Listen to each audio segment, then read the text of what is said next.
Rights and duties of a domestic worker. Karapatan at tungkulin ng domestic workers. Ang data na ito ay nanggaling mismo sa Ministry of Labor and Social Development dito sa Kingdom of Saudi Arabia.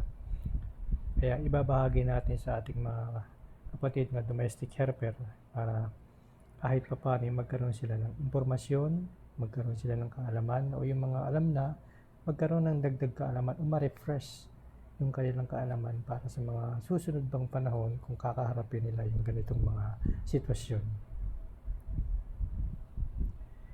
Definition of a domestic labor. The domestic service worker is any person who performs a domestic service directly or indirectly to the employer or any of his family members. During the performance of the service, the domestic labor is supervised by the employer against wage. So, ito yung definition ng domestic labor or domestic worker. So, sila yung mga nagseservisyo, direct man o indirect, sa mga employer or sponsor or sa kanilang mga family member. Sa panahon ng kanilang pagtatrabaho, pagseservisyo, sila ay siyempre sinusupervise by itself ng kanilang mga employer o ng kanilang mga sponsor. Category of the domestic worker. So ito yung mga category para matawag kang isang domestic worker or domestic service worker or labor. Personal driver, female home nurse, male domestic worker, female domestic worker, male home nurse, gardener, at nanny. So, itong 7 kategoring ito, sila yung mga tinatawag na domestic worker o household service worker dito sa Saudi Arabia. Contracting, sa usapin ng kontrata. The relationship between the domestic labor and the employer is formulated in a written contract for which the Arabic version is used for substantiation. The contract and its translation, if any, shall be published in 3 copies. Each party of the contract can keep a copy, whereas the third one is deposited at the Civil Recruitment Office. So, ang kontrata daw ay isang relasyon sa pamamagitan ng domestic labor or worker at ng employer. At ito ay nakasulat na kontrata. Nakasulat sa Arabic at nakasulat sa Ingles. Kaya kung makikita natin sa ating mga kontrata, sa mga domestic service worker or kahit hindi sa mga domestic service worker ay dalawa lagi, no? Sa gawing kaliwa ng ating kontrata ay English version at sa kanan ay Arabic version para both employee and employer ay maintindihan yung mga nakalagay at napagkasunduan sa isang written contract. Yung pangatlong copy nito ay ibinibigay sa mga Civil Recruitment Office o yung ating mga recruitment agency, foreign or local man. So, kaya 3 copy, nasa 3 parties yung ating kontrata. Domestic worker, employer or sponsor, at saka yung mga Civil Recruitment Office.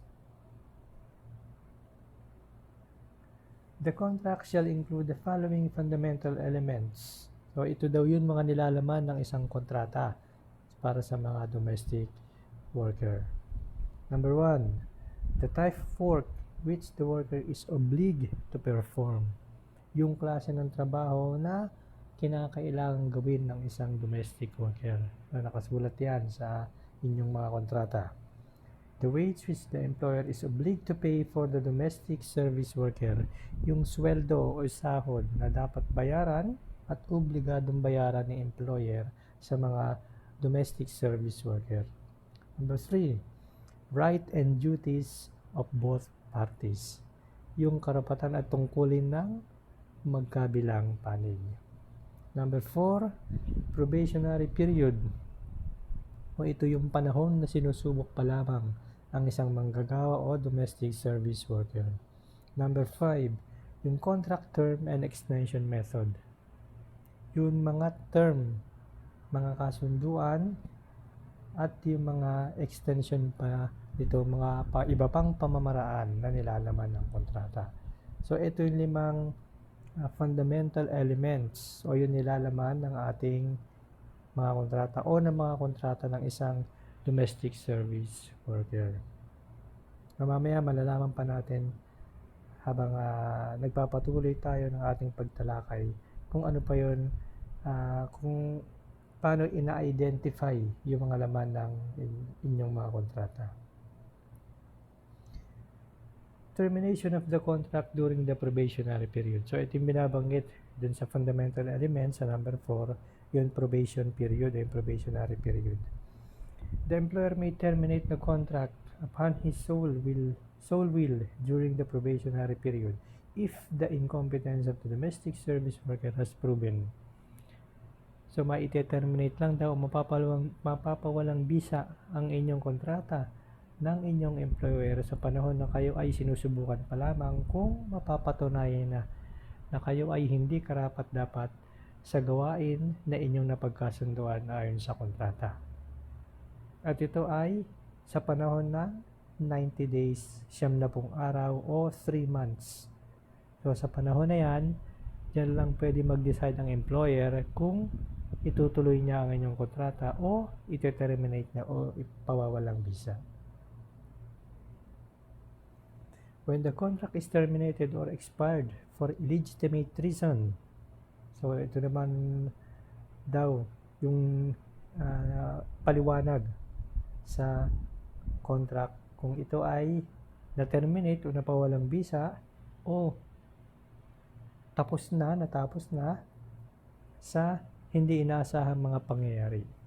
If the contract was expired or terminated by the employer for illegitimate reason, so quote-unquote mga kabayan, illegitimate reason, or by domestic service worker for illegitimate reason, the employer shall bear the travel ticket value to the return of the domestic service worker to his home country.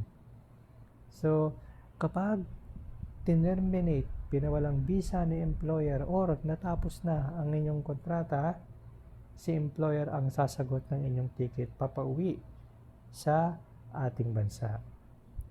So, malinaw yan dito na sinasabi ng applicable laws and regulation ayon sa Ministry of Labor and Social Development na sa anumang kadahilanan, basta ito ay hindi valid o hindi nakasulat sa kontrata, both workers and both employer ay sasagutin ng employer ang ticket ninyo papauwi. So, malinaw yan. Kaya yung ating mga kababayan na domestic worker, kapag sinasabi sa inyo na may babayaran kayo, illegal yan.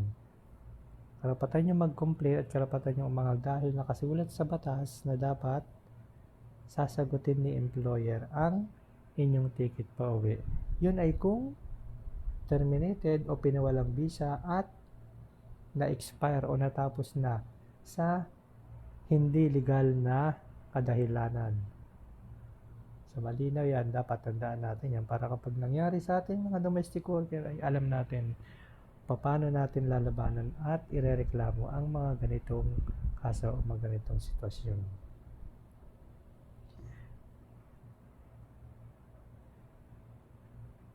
When the contract expires by the death of either of the parties, the contract expires upon the death of either of the employer or the domestic worker. If the employer's family decide to continue with the domestic worker service, they shall contact the labor office to modify the name. So, kapag namatay daw ang ating employer or either the domestic worker at gusto pa ng kanilang pamilya na magserbisyo si domestic worker sa kanila, dapat baguhin niya ang kontrata sa pamamagitan ng labor office. So, babaguhin ng pamilya na naiwan ng employer ang inyong kontrata sa harap mismo ng mga labor officer o mga labor attaché. So, magkakaroon ng panibagong pirmahan si employer, si bagong pangalan ng employer na kamag-anak, si si employee o si domestic worker at kaharap nito witness ang ating labor office. Kaya malinaw yan sa ating mga domestic worker na dapat ito yung ginagawa o minomodify yung kontrata kung sakasakali, quote and quote, kung sakasakali lang naman na magkaroon ng hindi inaasahang pangyayari, mamatay o magkasakit o hindi na capable si employer na gabayan ka or sahuran ka. Kaya malinaw yan, nakasulat yan sa applicable laws and regulations para sa mga domestic service worker. Rights and duties of the domestic service worker. So pasok tayo dito sa karapatan at tungkulin ng mga domestic worker. Unahin natin yung karapatan ng mga domestic worker. Una-una pa lang nakita nyo sa ating screen, daily rest. So dapat ang isang domestic worker ay may pahinga sa loob ng isang araw. The domestic worker shall enjoy a daily rest which shall not be less than 9 hours a day. Malinaw sa ating tinatalakay na applicable laws and regulation ng isang domestic worker ay dapat 9 na oras ang pahinga sa loob ng isang araw. Kaya kapag kayo ay hindi nakakapagpahinga sa loob ng isang araw ng 9 na oras, may karapatan kayong magreklamo dahil paglabag yun sa pinagkasunduang kontrata nyo ng employer at ng domestic worker. Number 2, weekly rest day or day off na tinatawag.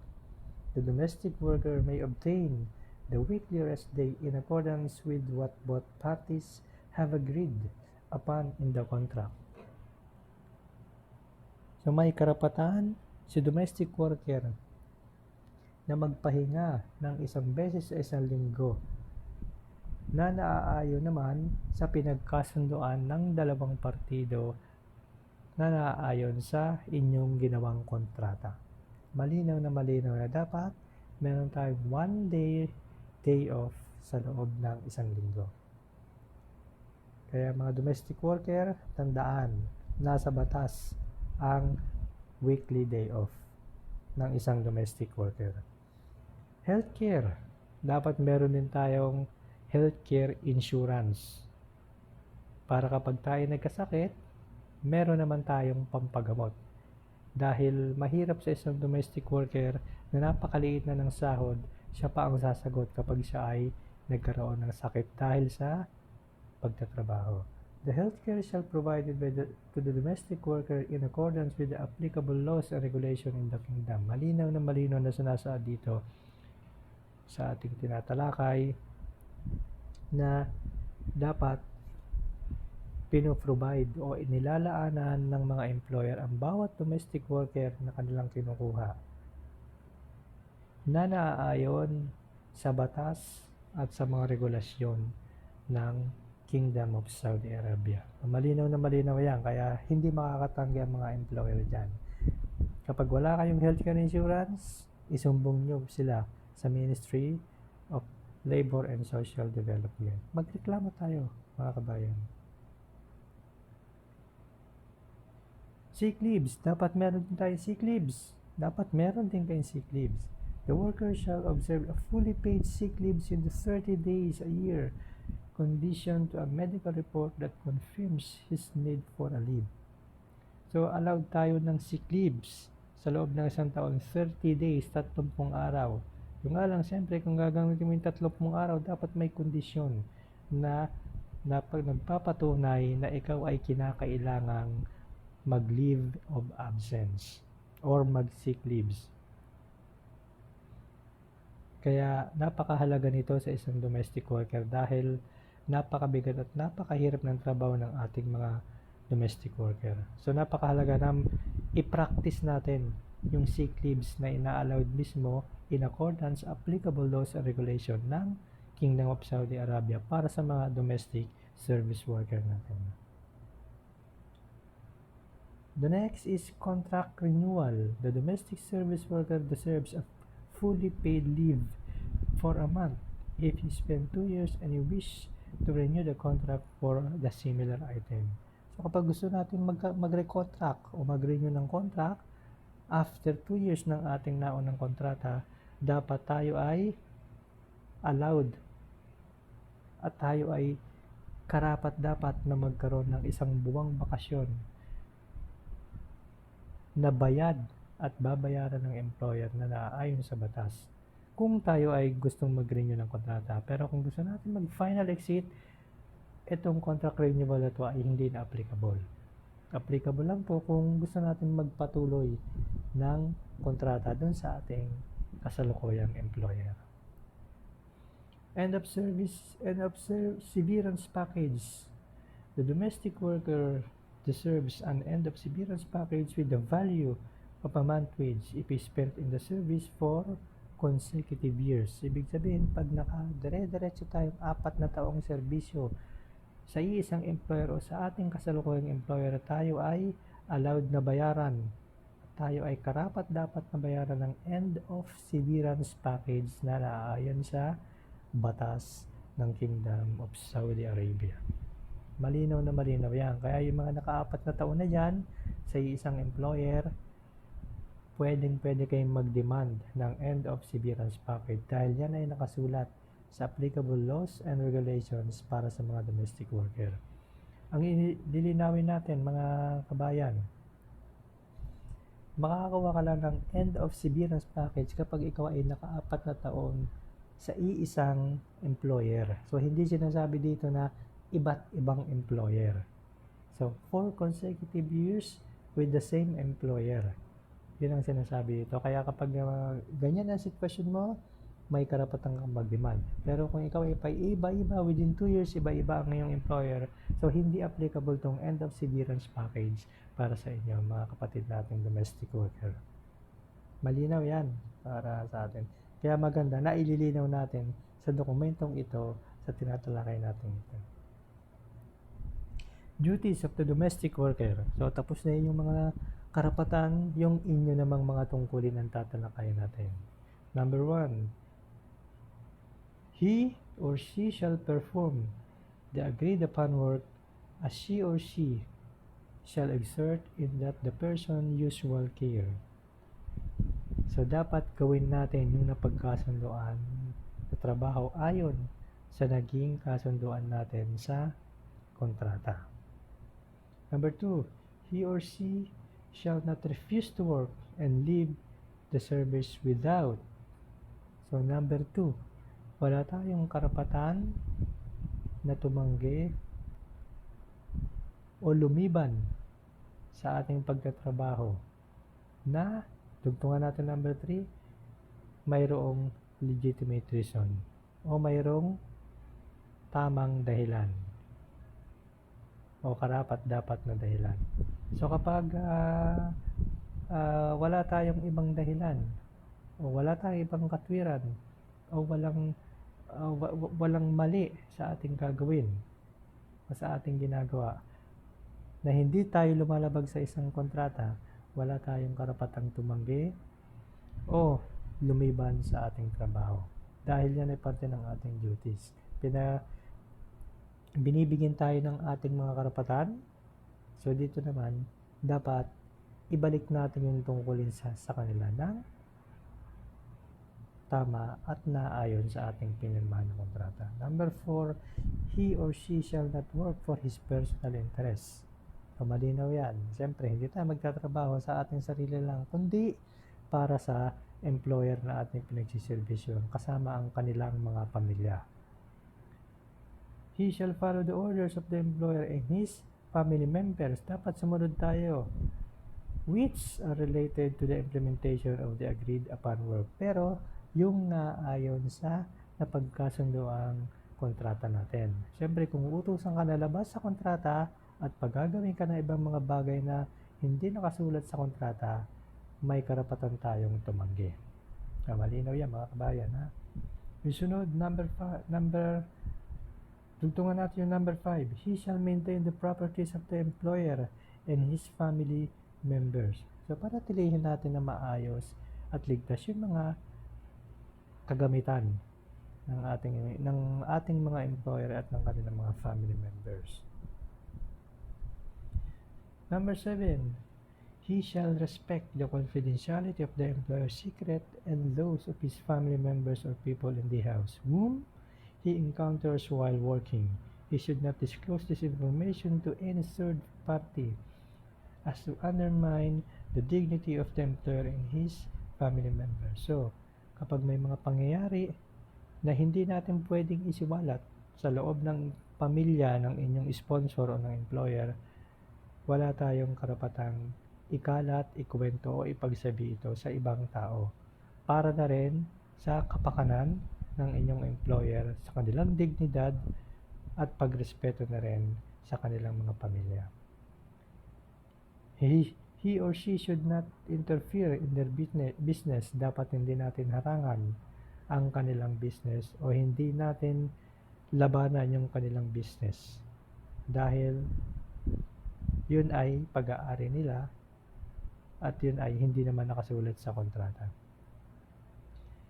And lastly, he or she shall respect Islam and abide the applicable laws in the kingdoms, customs, and tradition of Saudi society, and he shall not practice any activity that cause harm to the family.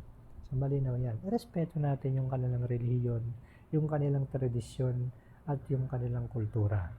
At huwag na huwag tayong gagawa ng kung anumang makakasakit o makakasira sa kanilang pamilya. So yan mga kabayan, yung duties ng isang domestic service worker. 8 item yan. Kaya tandaan natin sa slide na to, kung medyo nakakalimutan natin, panoorin lang natin itong ating talakay na ito ng paulit-ulit. O sa susunod, maglista tayo para alam natin ano ba yung mga rights and duties bilang isang domestic worker. So ito naman yung ating huling tatalakayin, yung penalties of the workers who violate the regulation of the domestic service labor or those in the similar status. Pag tayo naman ay lumabag sa applicable laws and regulation at tayo mismong lumabag sa kontrato na pagkasunduan, ito yung ating mga kakaharaping parusa. Number 1, a financial penalty up to 2,000 riyal or ban him to the work in the kingdom definitively or both. So, pwede tayong pagmultahin ng 2,000 reals or pwede tayong hindi na pabalikin sa kingdom or pagbayarin tayo at hindi na pabalikin. Alin man sa dalawa, yung sinasabi dito sa number 1. Number 2, penalties shall multiply by the multiplicity of violations affixed on the domestic service worker. So, yung penalty ay pwedeng hati-hatiin nang naaayon sa violation na nagawa ng isang domestic service worker. Pwedeng gawin yon, pero syempre lahat ito ay optional at depende sa bigat at gaan ng paglabag natin sa kontrata na ating pinirmahan. Number 3, the domestic service worker in violation shall bear the cost of his return to his home country, and if he or she does not have financial dues that fulfill the penalties imposed upon him, he shall be deported to his country in the country's expenses. So pag wala tayong kakayanang magbayad o bumili ng ticket para makauwi tayo sa ating bansa, kung tayo ay nag-violate sa kontrata at sa applicable laws and regulation ng isang domestic service worker, tayo ay pababalikin sa ating bansa na ang gastusin nito ay ipasasagot sa ating bansa. So malinaw yan kapag tayo ay nagkaroon ng violation. Kaya hanggat maaari ay maiwasan natin ito para hindi tayo masalang sa delikadong kalagayan. Kaya tandaan ulit natin yan. So yung ating mga kapatid na OFW na nanonood at nakikinig sa ating talakayan, pwede rin ilista nyo yung ating mga natatulakay na ito para meron na kayong reference sa mga susunod pang mga pangyayari na pwedeng mangyari sa atin habang tayo nagtatrabaho. At dun sa mga magtatrabaho pa lang o nagtatangkang maging isang domestic service worker, ay meron na kayong mga idea para paano nyo kakaharapin ang inyong trabaho at inyong kontrata kapag kayo ay nandito na sa Kingdom of Saudi Arabia. So napakahalaga ng ating mga tinatalakay. Kaya sa ating mga kababayan na mga domestic service worker, kapag nagkakaroon tayo ng problema sa usapin ng kontrata, Kapag may na-violate si employer, may karapatan tayong magreklamo. Likewise, kapag nag-violate si domestic service worker, may karapatan si employer magreklamo. Kaya itong duties and responsibilities and rights ng mga domestic service worker ay nakapaloob ito sa ating pinirmahang kontrata. Kaya may karapatan si employer, meron din karapatan si domestic service worker. So ayan mga kabayan, natapos na yung ating talakayan. Sana meron tayong munting aral na napulot at meron tayong nakuhang kaunting kaalaman at mga ideya para maibahagi natin ito sa ating mga kapwa domestic service worker at maibahagi natin dun sa mga nagtatangkang magiging isang domestic service worker. At ito rin yung isang magiging gabay natin kapag nagkakaroon tayo ng problema, kapag ang isang kontrata ay hindi nasusunod, ito yung magiging gabay natin. At pwede nating ireklamo ang lahat ng violation na nararanasan natin. Likewise, siyempre si employer ay pwede rin mareklamo kapag si domestic service worker naman ang hindi sumunod sa isang kontrata. Makikita nyo sa ating screen, nandyan ang hotline ng Ministry of Labor and Social Development 19911. Pwede tayong tumawag yan kung tayo ang may reklamo doon sa ating kontratang pinirmahan. Nandyan din yung kanilang mga websites para kapag tayo ay bumisita sa kanilang mga website, makita pa natin yung iba pang mga applicable laws and regulations na patungkol sa domestic worker at sa iba pang mga usaping batas paggawa dito sa Kingdom of Saudi Arabia. Muli, maraming salamat sa inyo at maraming salamat sa pagsubaybay sa ating episode 2 ng Know Your Rights. Magandang araw muli sa lahat.